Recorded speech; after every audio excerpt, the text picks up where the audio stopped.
ఎవరు ప్రజాప్రతినిధిగా ఎన్నిక కావాలన్నా, ఎవరు ప్రభుత్వాన్ని ఏర్పాటు చేయాలన్నా రైతుల యొక్క ఆశీర్వాదము, రైతులు చేయుతను అందించకపోతే ఎవరు అధికార పీఠంలో కూర్చోలేరు అని చెప్పి ఈ వేదిక మీద నేను ఖచ్చితంగా చెప్పదలుచుకున్నా. 6,000 6 పైసలే ఇది వరకు.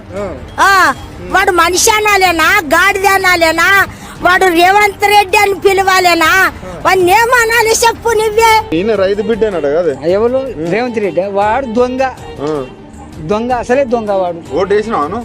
నా పార్టీ అది కాంగ్రెస్ పార్టీ పక్క. మరి నువ్వు కాంగ్రెస్ గడ్డ తింటానే మరి నన్ను ఎవడు కాడే మీ పార్టీలు తులం బంగారం ఇచ్చా అన్న ఆయుధాలు 6 ఆయుధాలు ఇచ్చాడు.